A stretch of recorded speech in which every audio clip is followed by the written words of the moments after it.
Olá, meu nome é Renata Pinotti e hoje eu quero conversar com você sobre os conceitos de culpa, inocência e a consciência.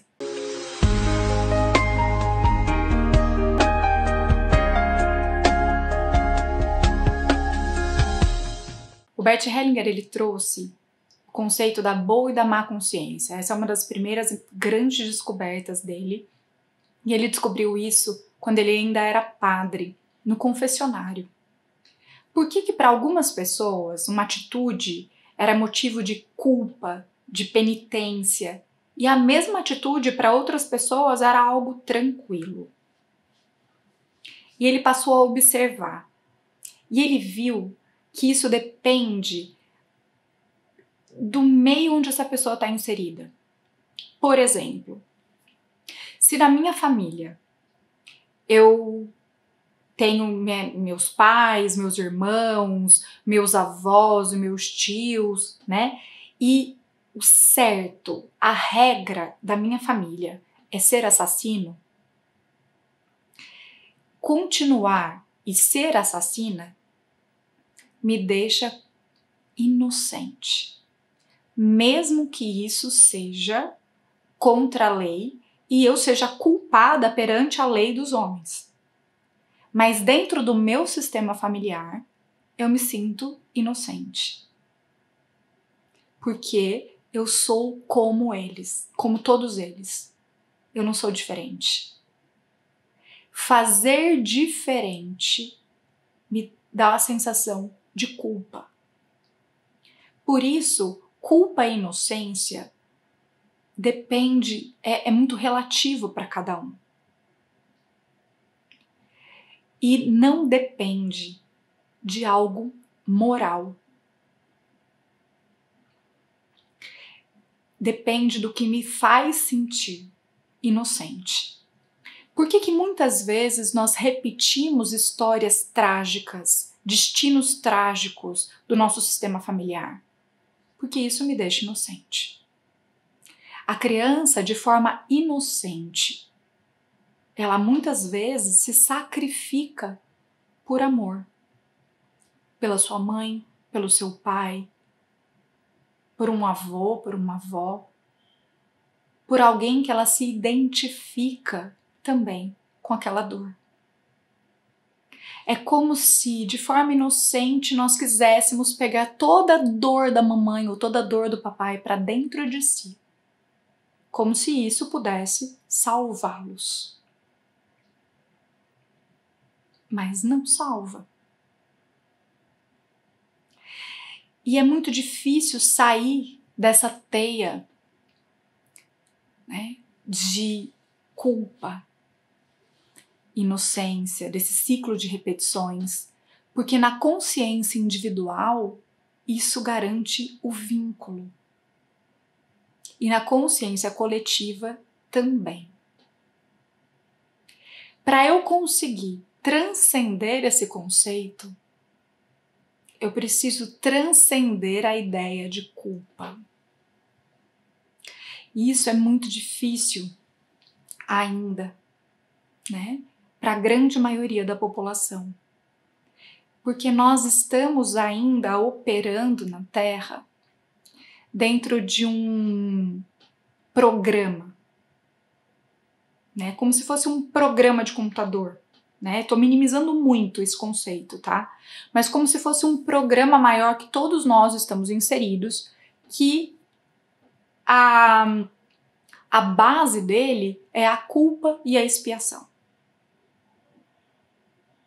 Então, muito se fala sobre mundo de expiação e prova. Eu ouvi esse conceito pela primeira vez, eu tinha uns 6, 7 anos de idade, que nós vivíamos na Terra, que nós estamos vivendo na Terra um mundo de expiação e prova, estamos fazendo uma transição para o mundo de regeneração. O que significa isso? Eu vou falar melhor, com mais profundidade sobre esse tema no próximo vídeo. E por enquanto eu vou me deter à questão da culpa e da expiação. Quando eu tenho uma sensação de culpa, quando eu sinto culpa, eu acho que eu tenho que pagar por isso. Pagar significa expiar. Então eu tenho que pagar essa pena, eu vou expiar essa culpa, né? E assim vivemos até hoje. Então, nesse conceito, eu fico presa. Presa porque ou eu sinto culpa, ou eu repito. Ou eu repito as mesmas histórias, eu tenho que sentir essa culpa que me aflige, me deixa muito desconfortável. Porque se eu sinto a culpa, eu tenho que pagar. Então eu volto pro ciclo de novo. E aí, a gente não sai do lugar. Gerações e gerações e gerações e gerações fazendo a mesma coisa. Para não dizer vidas e vidas e vidas fazendo a mesma coisa. Como eu saio disso? Deixando completamente a ideia de culpa. Como eu deixo a culpa? Sentiu a culpa? Vai com culpa mesmo. Transcende. E aí é que o Bert Hellinger dizia sobre a boa e a má consciência. Quando eu repito algo, mesmo que seja moralmente errado dentro da lei da terra, da lei dos homens, né? Então, como exemplo que eu dei do assassino, de ser assassino, ou de trair, né? Ou cada um tem o seu sistema, destinos trágicos que repetem, que geram explosões, né? Por que as pessoas fazem isso? Porque por pior que seja aquilo, por mais doloroso que seja, a sensação de me sentir inocente me deixa com uma boa consciência, com uma consciência tranquila. Fazer diferente me gera uma má consciência, uma consciência pesada, culpa. Eu vou contar para você agora uma imagem mental que eu tenho, né? Que eu tive numa meditação quando eu fui internalizar esse conceito dentro de mim para eu conseguir compreendê-lo realmente a fundo. Imagine que você está num pântano escuro, úmido, fétido. E as pessoas que você mais ama estão ali afundando na areia movediça. E você viu que do outro lado desse pântano tem um lugar maravilhoso, cheio de cachoeira, passarinho cantando, né? Coqueiro, comida, água limpa, é cheiroso, ar puro. E você olha para aquele lugar e você sente aquela sensação de liberdade e vida. Só que para chegar naquele lugar tem um abismo, com uma ponte bem estreita. E aí o que você faz?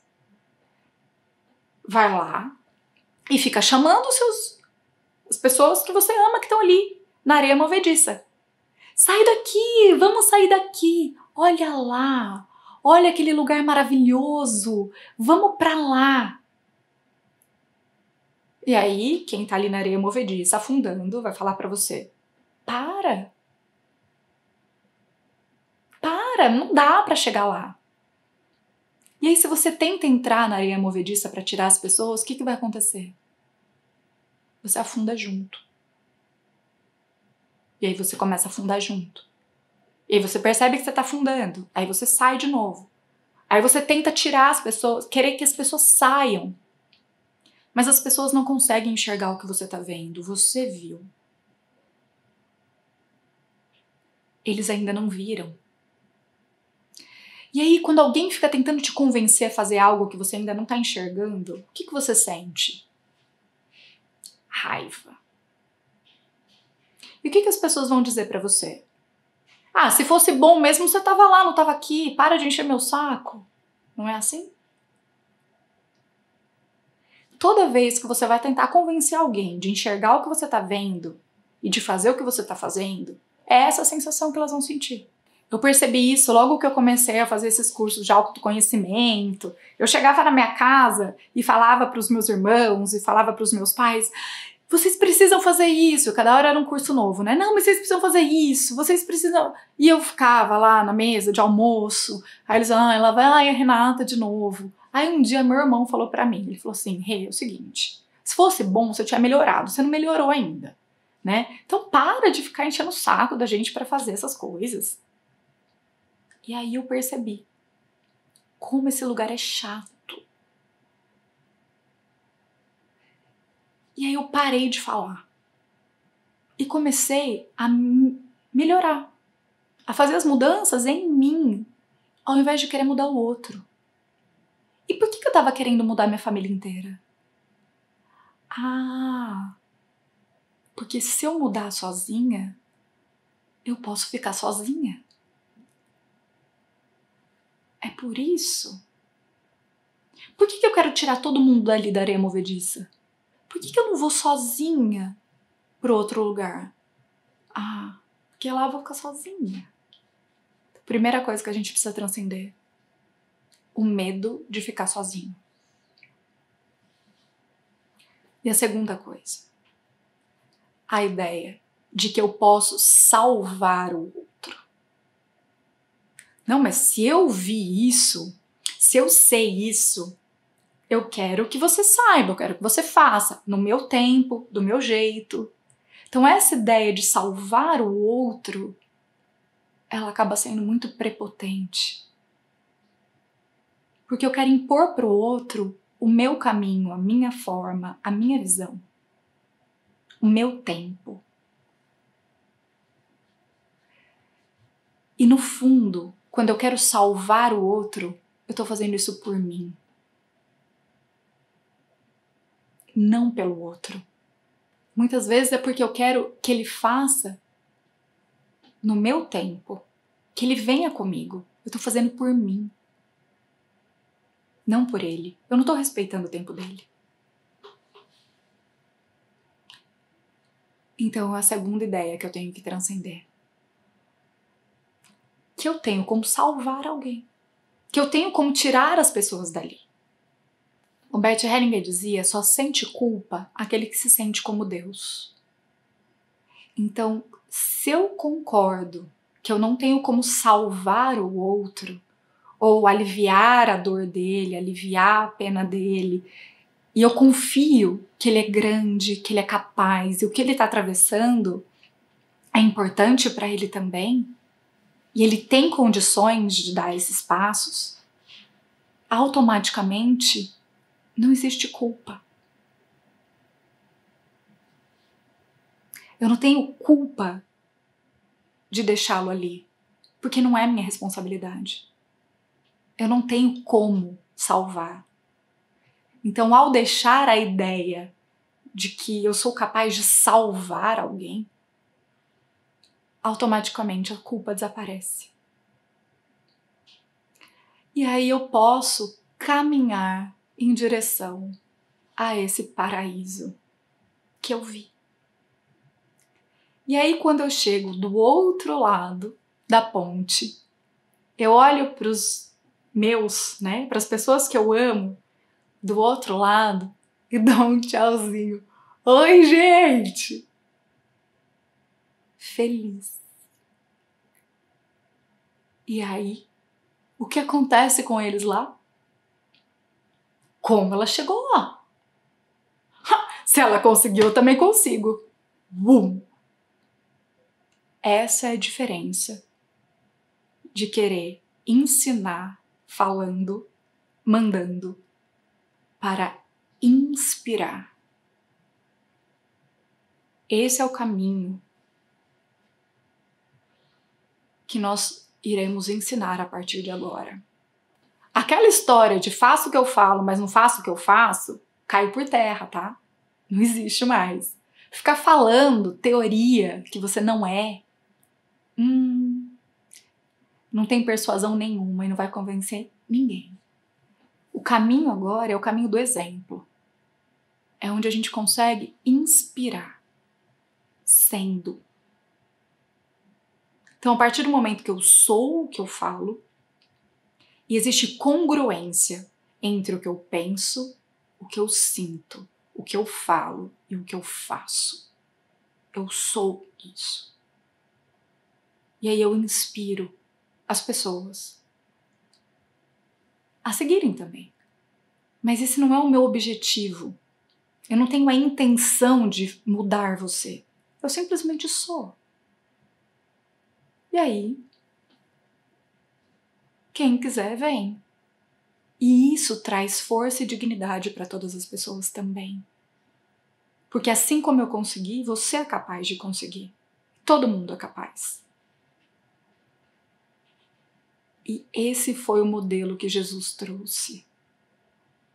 Independente se você acredita ou não em Jesus, com relação à religião, ele é um homem muito sábio, um avatar que veio para a Terra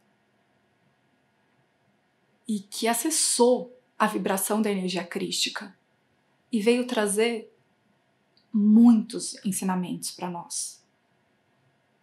E quando as pessoas chegavam pedindo, falando, querendo coisas dele, ele dizia: me siga. E saia andando.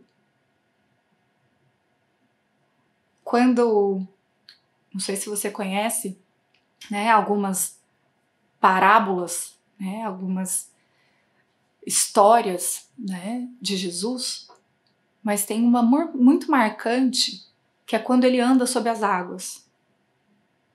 E aí Pedro vira para ele e fala: mestre, eu também quero. Então ele fala: venha. E ele continua andando. E Pedro vai. E de repente Pedro afunda. O que Jesus fez? Ele olhou para Pedro e disse o quê? Homem de pouca fé.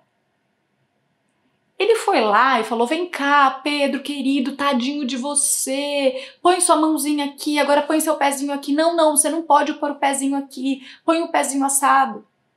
Não. Ele continuou andando. Ele inspirou a fazer. Ele não fez por ele. Essa é a ajuda real. E essa ajuda, ela é humilde. Porque eu confio que você é capaz. Se eu paro para fazer por você, é porque eu acredito que você não é capaz sozinho. Então aí eu me coloco num lugar arrogante já. Não tenho humildade. Só que esse é um conceito diferente do que foi trazido para nós. Então parece que ajudar dessa forma é egoísta, abandona. Só que não. É o conceito de caridade que está distorcido. Dessa forma, nós podemos inspirar a todos, porque todos nós somos fortes e capazes de transcender a culpa e a expiação. Quando a gente deixar completamente a ideia de culpa, a gente não precisa mais ficar expiando. E se você fez algo que não foi correto, assuma a sua responsabilidade. Quando você diz, eu fiz, e assume a responsabilidade pelo que você fez que não foi legal,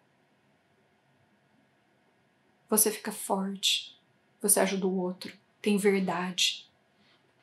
Agora, quando você fica se justificando, se culpando, você vira vítima, fica fraco e não faz nada com isso. E ainda vira vítima. E ainda coloca o outro no lugar de ter que te perdoar. Então você ainda transfere a responsabilidade para outra pessoa pelo que você fez. Olha que imbróglio. Todo mundo fica preso. Errou? Assuma. Eu fiz. Paga a pena. Assuma. Por mais que dê vergonha, assuma. Eu errei. Se responsabiliza, aprende com isso e não repete mais. E deixa a culpa. E segue. E aí a gente começa a acessar um outro nível de consciência, que é a consciência espiritual, que está acima da dualidade, acima do certo e do errado, acima do bem e do mal, onde tudo isso faz parte da nossa evolução, do nosso aprendizado. E aí a gente para de segregar, excluir e separar, como se eu fosse melhor que o outro, aquela competição de quem faz certo, faz errado. Todo mundo acerta, todo mundo erra o tempo inteiro, faz parte. Só que se eu olho acima disso, são caminhos e todos eles vão levar a gente para o mesmo lugar, que é a nossa evolução. E ela independe de você querer ou não. Estamos todos sendo levados por essa força maior a evoluir o tempo todo. Um grande beijo e até mais. Você gostou desse vídeo? Então inscreva-se no canal, clique no sininho para que você possa ser notificado sempre que eu postar novos vídeos e deixe seus comentários, porque sua opinião é muito importante para mim. Assim nós poderemos construir esse canal juntos. Um grande beijo e até mais.